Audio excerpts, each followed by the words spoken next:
প্রিয় বিনিয়োগকারী ভাই ও বন্ধুরা আমার, আসসালামু আলাইকুম। শেয়ার বাজার অর্থনীতি ও বিনিয়োগ বিশ্লেষণ প্ল্যাটফর্মের দৈনিক সূচক বিশ্লেষণ পর্বে স্বাগতম। আমাদের মন ভালো নেই, আসলে কারোর যে মন ভালো নেই বাজার পরিস্থিতি সেটাই নির্দেশ করে। গুটি কয়েক জন বাদ দিয়ে আসলে কারোরই মন ভালো নেই। বাজার প্রতিনিয়ত তার নেগেটিভ ধারা অব্যাহত রেখেছে। আজকেও 28.60 পয়েন্ট নেগেটিভ হয়ে মোট সূচক দাঁড়িয়েছে 5315.45। লেনদেন হয়েছে 666.14, গতকাল থেকে 55.48 কোটি বেশি। এই দিক দিয়ে আলহামদুলিল্লাহ বাজার একটি পজিটিভ সিগন্যাল দিয়েছে। পজিটিভ সিগন্যাল বলাও ভুল হয়ে যাবে, কারণ বাজার আজকে ম্যাক্সিমাম টাইমই পজিটিভ ছিল, শেষ দিকে এসে নেগেটিভ ধারার দিকে ধাবিত হয়েছে। তাও 1-2 না, 28.60 পয়েন্ট। আজকে অ্যাডভান্স ছিল 115টি, ডিক্লাইন ছিল 222টি, আনচেঞ্জ ছিল 60টি। আজকে টপ গেইনারে ছিল insurance, textile, engineering, pharma and chemical, life insurance. আর ভলিউমের দিক দিয়ে ছিল ভ্যালুর দিক দিয়ে ছিল pharma and chemical, bank, textile, engineering, food and allied. আজকে হল ছিল 2টি কোম্পানি, জুট স্পিনিং এবং সিলভা ফার্মা।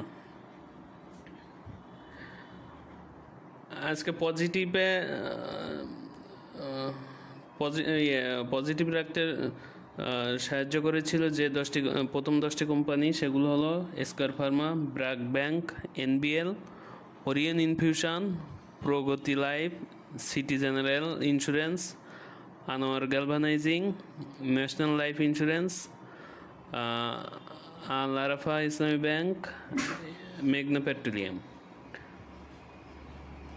আর এর বিপরীতে নেগেটিভ ধারায় যে 10টি ছিল সেগুলো হলো বেক্স pharma, BSC PLC, BSC, Titas gas, IFIC, Pubali bank, SIBL, BATBC, Islami bank, LHB. গতকালকে বলেছিলাম যে মার্কেটে স্ট্রং সাপোর্ট হতে পারে 5330,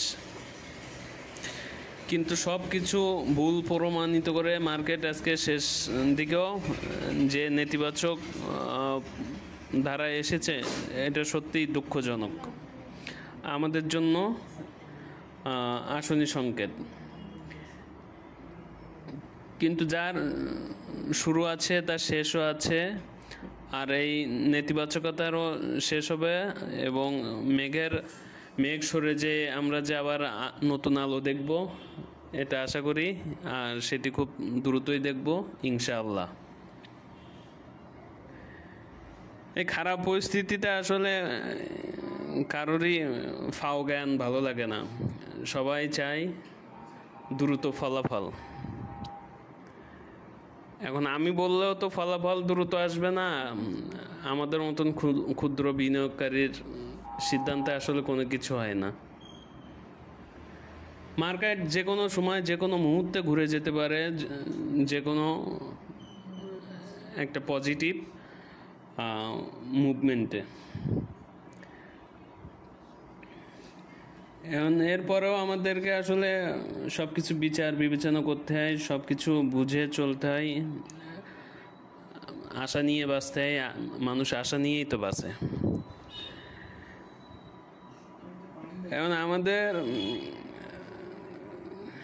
এখন আমার কাছে যেটা মনে হয়েছে, যেহেতু স্ট্রং সাপোর্ট ছিল হচ্ছে 5330, সেটা ভেঙে গেছে।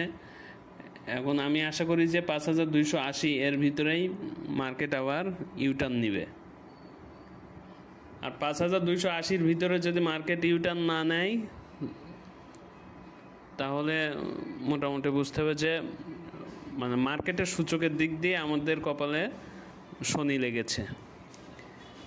এটা মাত্র মার্কেটের সূচকের দিক দিয়ে মনে করতে হবে যে আমাদের শনি লেগেছে। কিন্তু ইনশাল্লাহ আশা করি যে আল্লাহর রহমতে এই মেঘ কেটে যাবে এবং মার্কেটে নতুন সূর্যের উদয় হবে এবং মার্কেট আবার তেজস্ব গতিতে সামনে এগিয়ে চলবে। সবাই নিরাশ হবেন না, আশায় বুক বাঁধুন এবং সামনের দিনগুলো